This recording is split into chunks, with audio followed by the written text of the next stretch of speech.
Good morning, everyone, and I'm glad you've joined us for our daily devotional. And it is Tuesday morning at 10 o'clock on the 7th of April, and we're making our way towards Easter. And I just want to tell you how much I miss getting together with you. It's something that, as a pastor, I'm not accustomed to. And certainly I know that many of you feel that very same way. And we're continuing on to try to prepare services that will be a blessing to folks, and especially this Sunday, we're looking forward to our Easter celebration. And I hope that all of you that are listening now and watching on Facebook Live are planning to be a part of that sunrise service. I know it's a little early, but I think you'll find that it's worth getting up a little early. And if you're tired when it's over, you can go home and take a nap. And I like naps. I don't get them very much, but I like them a lot. And I know that that's pretty much the sentiment of most adults. I know when I was a kid, my mom used to make me take naps, and I thought that that was torture. And now I think it's torture not to get them. And so anyway, I hope that you'll plan to be there together with us. And I want to talk to you about something today that I think we all need to be reminded of.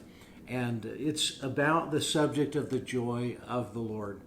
Do you know, Paul wrote to the Philippian church, and he wrote that epistle from being incarcerated. He was in prison, and he was under house arrest.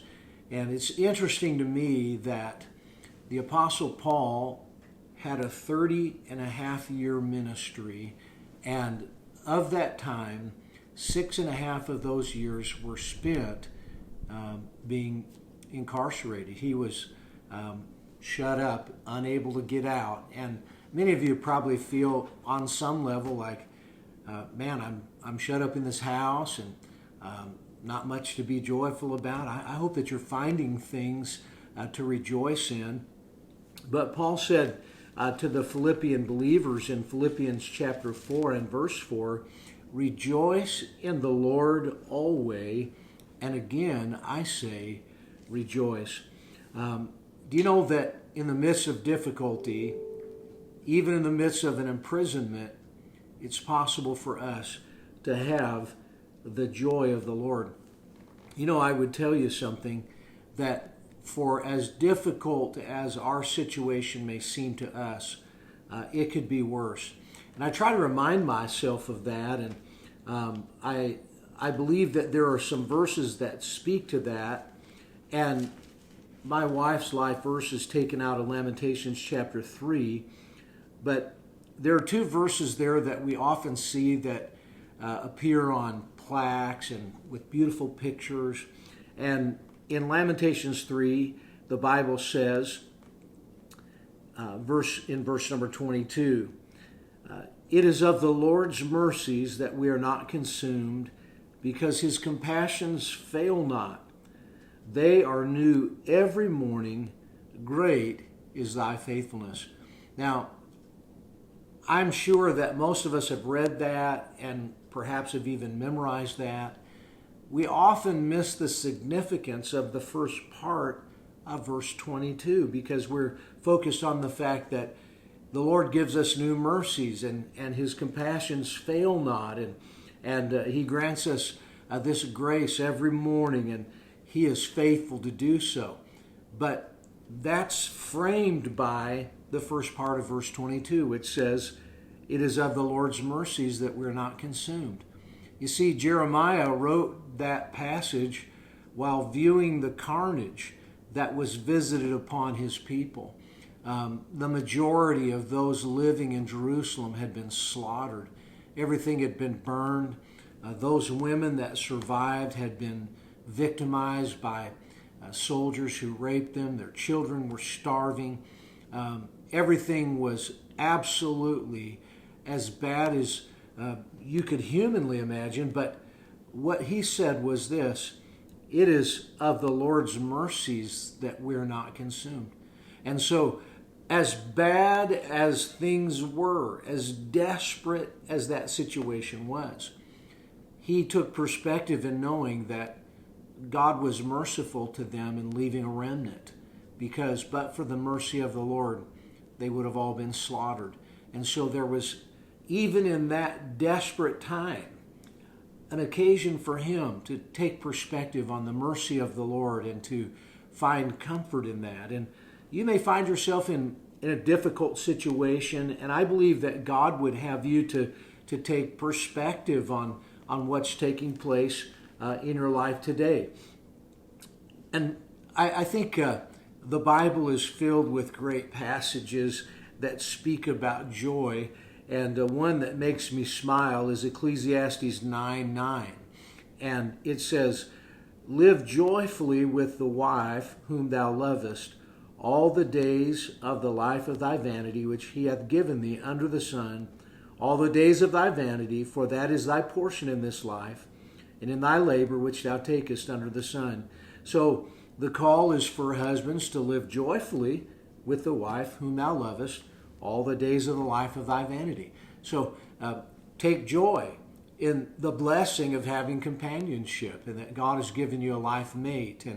And the admonition there is to live joyfully with her. Of course, we know that Nehemiah wrote during a very difficult time, and after they had reconstructed the walls in Jerusalem, they discovered the law, and the law was read, and the people were filled with mournfulness because they realized that they had sinned against the Lord, and the people were weeping.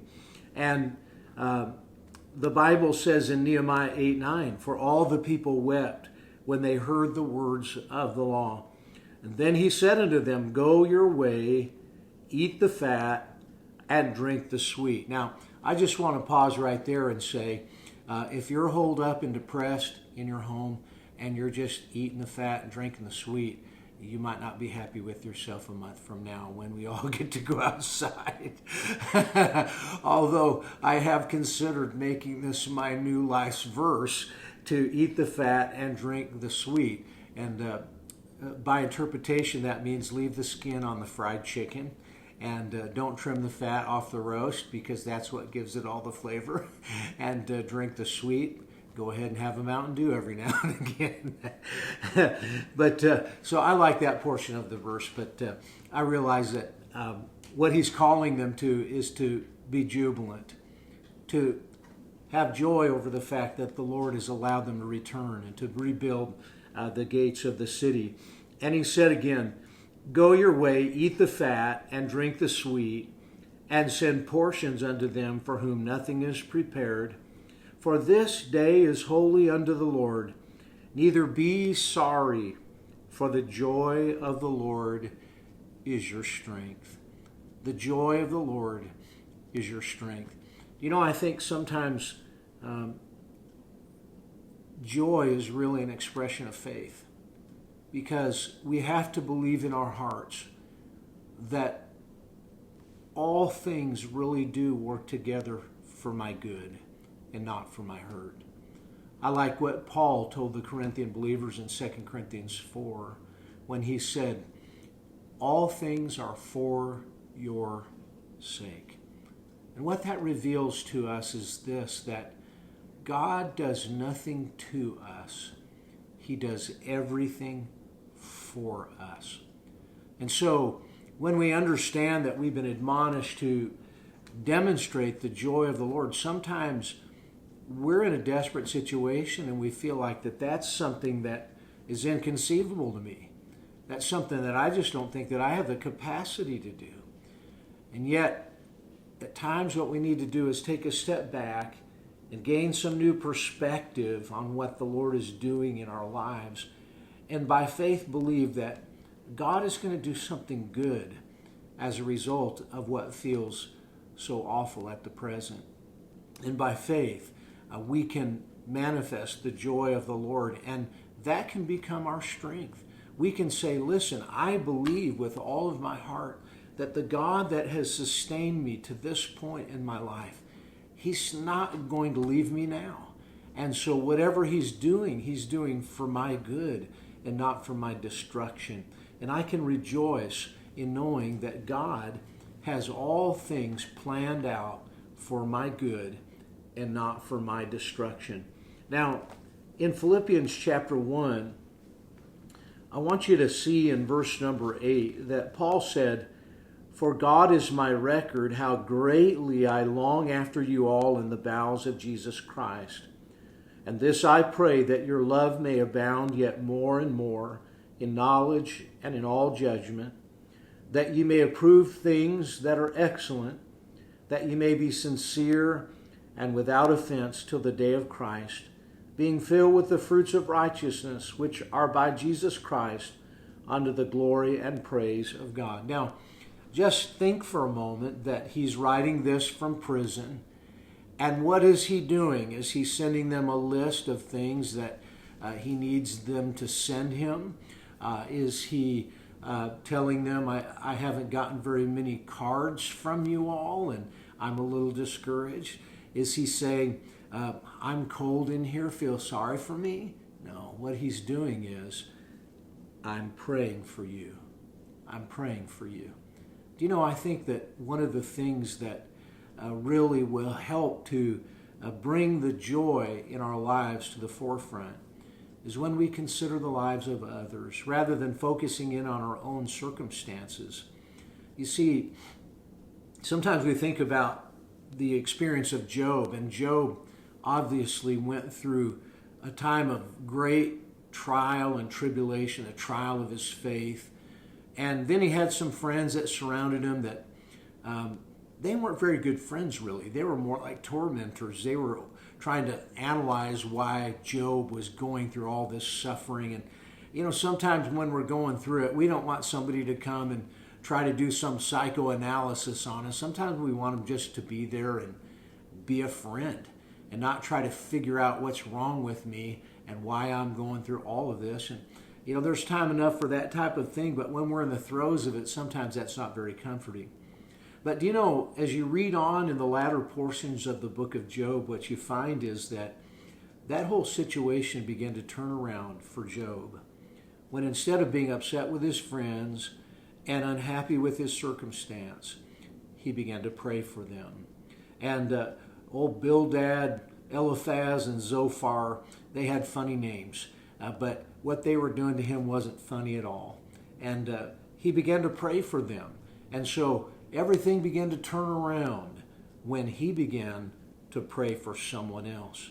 And so rather than desiring for someone to just pray for you, and although we believe in the power of intercessory prayer, every once in a while, we need to just spend some extra time in praying for others and thanking the Lord for the blessings that we have in our lives for sure, but praying for God's blessing upon someone else's life.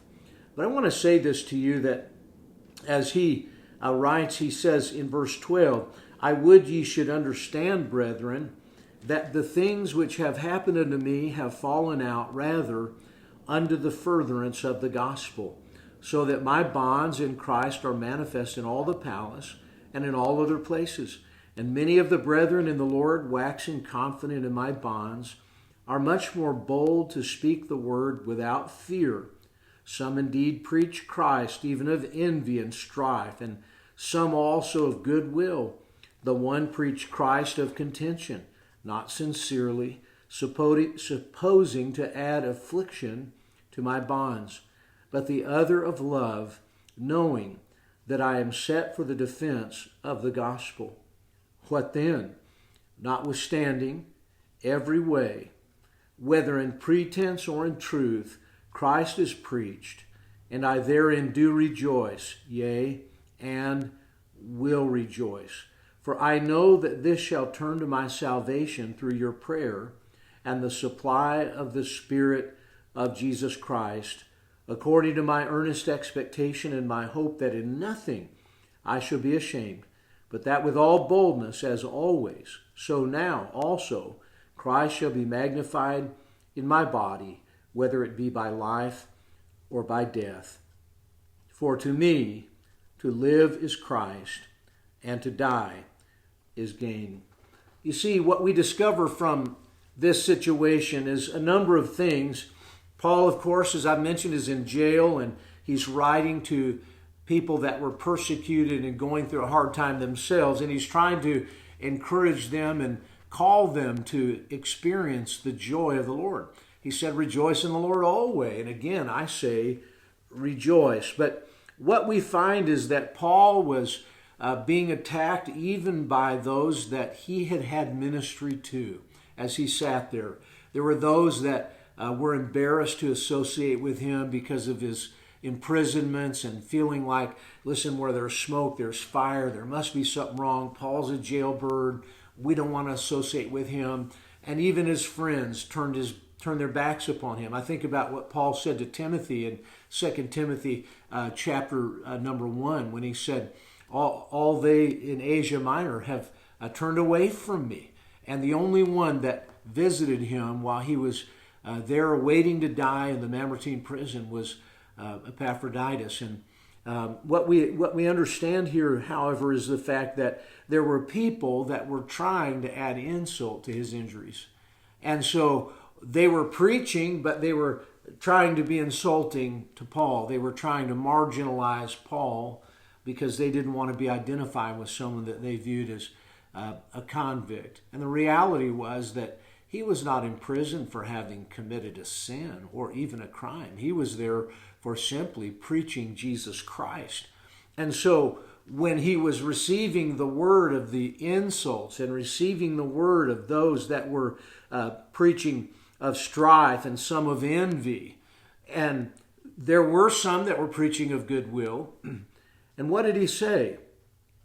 What then? Notwithstanding every way, whether in pretense or in truth, Christ is preached, I therein do rejoice, yea, and will rejoice. You know what he said?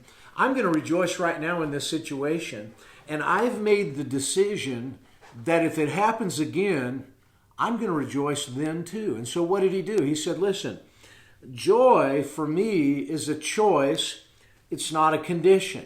It's not totally subject to the situation that I find myself in.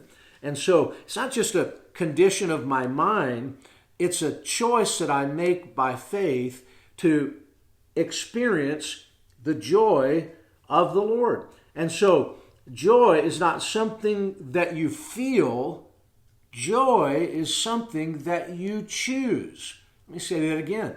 Joy is not something that you feel, although feelings often will accompany joy, but it's not inherently a feeling alone. It's something that we choose. It's something that God, by His Holy Spirit, produces within us, because joy doesn't come from the outside in. It comes from the inside out. And we know that the Bible reveals to us in John 15:22 that no man can take our joy from us. And so it's something that if we do not experience, it's because we have chosen to surrender the joy.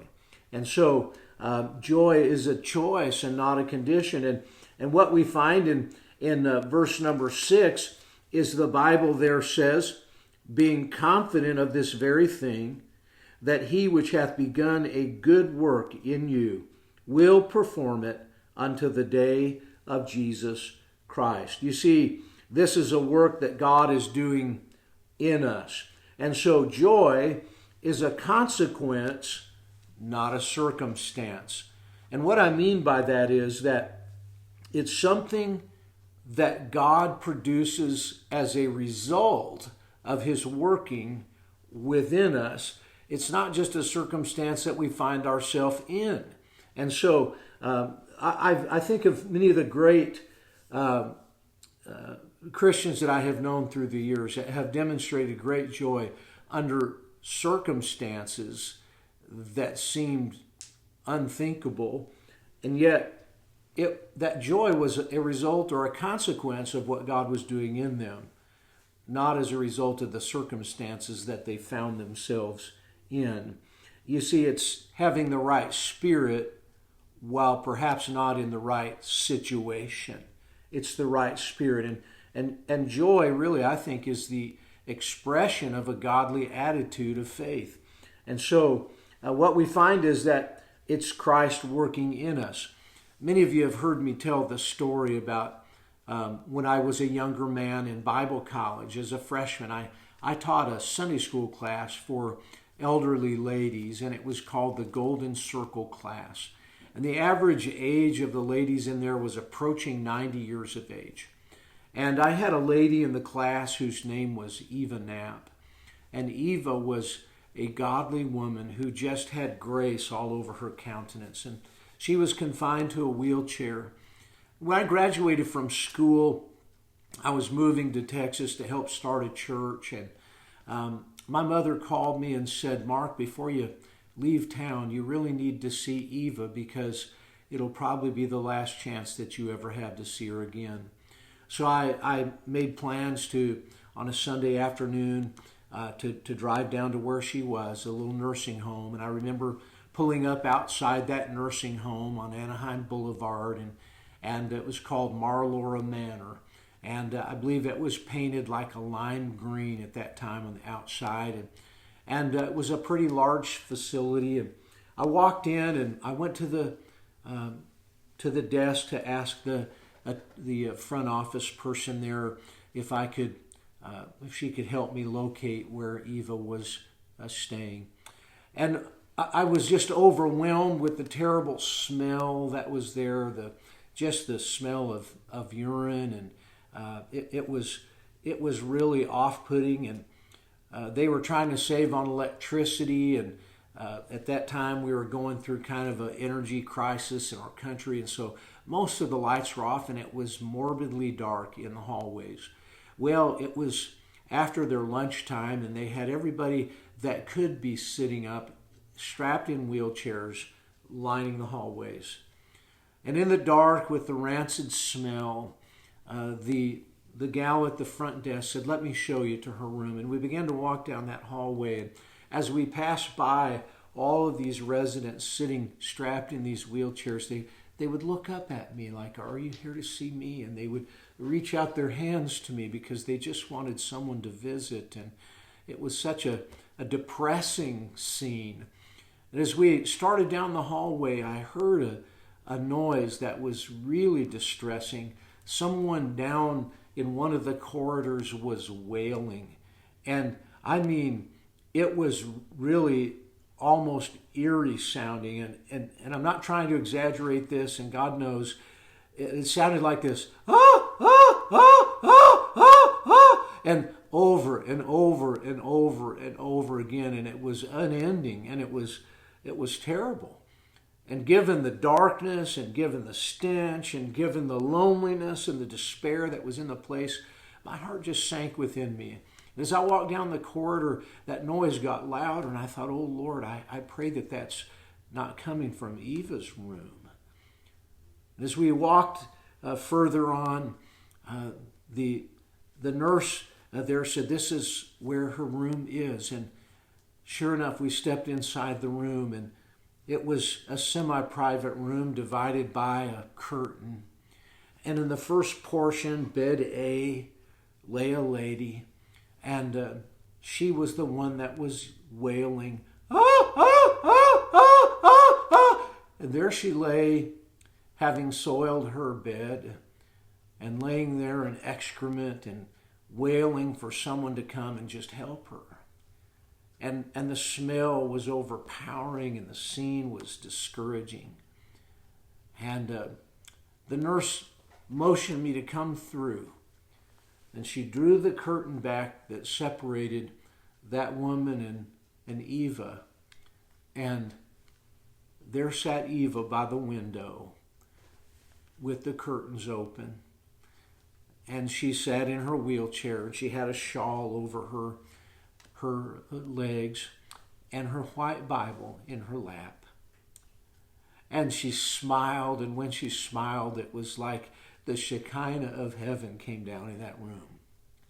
And I can remember sitting there on the side of her bed, and I really didn't know what to say.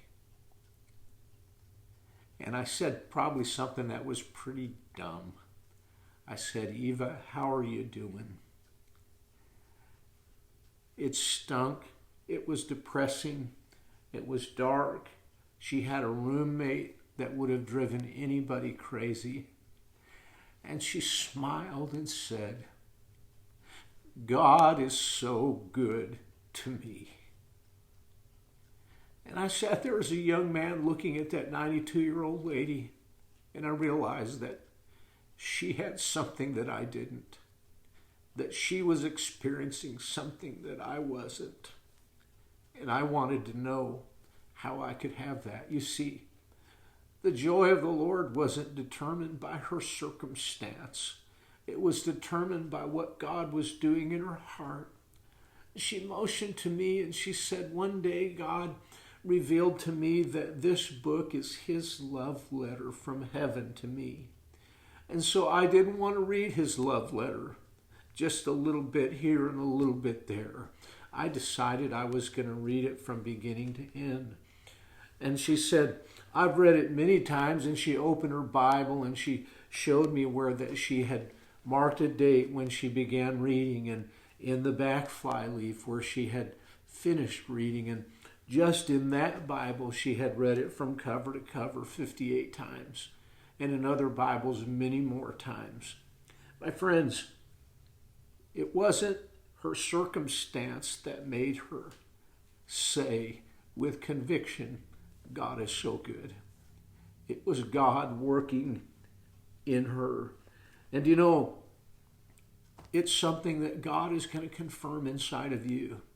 And as we focus on that relationship with Jesus Christ, we'll discover that even in the midst of difficult circumstances, God can give us an unimaginable joy. It's what Peter called in 1 Peter chapter 1 and verse 8, joy unspeakable and full of glory. You and I have been called to manifest the joy of the Lord. It's to let the light of God shine on our countenance. So a world that's desperately afraid and wondering what there is in this life to be joyous about can see that there's something different about us. And just like I wanted to know what it was that Eva had so that I could have it, the world would look at us and say, I don't know what it is that they have, but I'd sure love to have some of it. It's my prayer today that as we go to the market, to the filling station, some of you still working, wherever you might find yourself today, that others might see the joy of the Lord on your countenance. It's a choice that we must make, not a condition. And it's a consequence of God working in us. It's not a circumstance that we find ourselves in. Today, let's choose the joy of the Lord, and your joy no man can take from you. Thank you for joining us today. God bless you.